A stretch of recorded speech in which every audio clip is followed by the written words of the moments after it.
because whenever they meet, they make sure I don't get an invitation.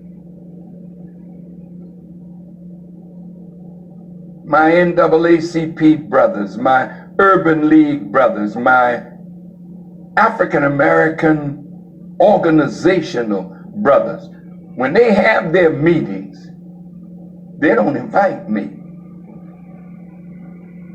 And they don't invite me because if Barack Obama is going to be on the program, don't invite Farrakhan. So when somebody else is paying your bill, then they have a right to tell you who can speak and who can't, who can come and who can't. Mayor Johnny Ford out of Alabama told me when they had the 50th anniversary of the March on Washington, 80-some leaders were on the phone with our brother from the Urban League, who was chairing the telephone conference. Mayor Johnny Ford told me that he spoke. He raised my name and the name of the Nation of Islam. And he was very passionate that you can't have a meeting like that and the brothers of the nation not be involved. They're a part of us. And Mayor Ford told me that our brother out of New Orleans said, well, thank you for your passionate speech. And they went right on. And I was never invited. We invited them.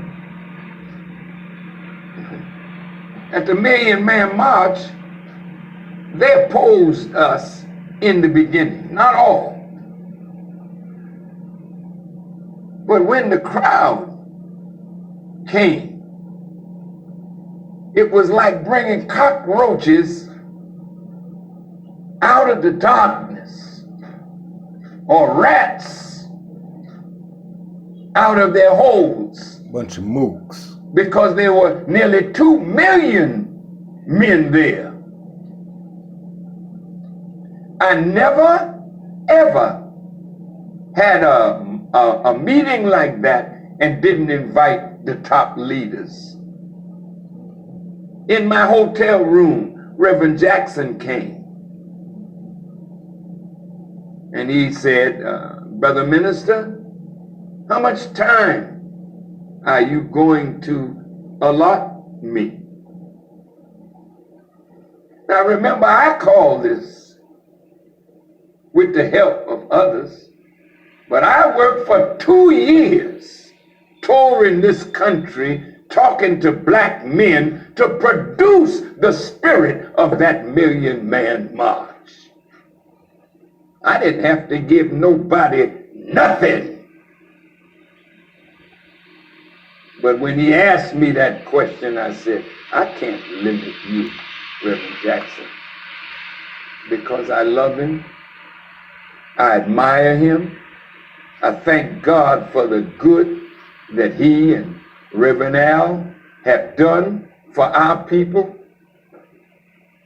They sellouts now. Speak until you finish what it is that you want to say. I know damn well none of them would say that to me. Facts. They don't want me on their programs, but they can come on ours. But this time, if you can't talk justice or else, stay home. They don't want me on their programs, but they can come on ours. But this time, if you can't talk justice or else, stay home. This is not for politically correct jackasses. This is not for people who are not ready to confront a government that has denied us justice ever since we've been here. I have to say this, and I'll sit down. Back during slavery, black people like me talk to the slaves, they didn't kill him. They sent some old house Negro along behind him to undo what he said. You have to read the history of slavery to understand this. There were two kinds of Negroes. There was that old house Negro and the field Negro. And the house Negro always looked out for his master. When the field Negroes got too much out of line, he held them back in check. He put them back on the plantation. The house Negro could afford to do that because he lived better than the field Negro. He ate better, he dressed better, and he lived in a better house. He lived right up next to his master in the attic or the basement. He ate the same food his master ate and wore his same clothes. And he could talk just like his master. Good diction. And he loved his master more than his master loved himself. That's why he didn't want his master hurt. If the master got sick, he'd say, "What's the matter, boss? We sick?" He was as sick as the master. When the master's house caught a fire, he'd try and put the fire out. He didn't want his master's house burned. He never wanted his master's property threatened. And he was more defensive of it than the master was. That was a house Negro.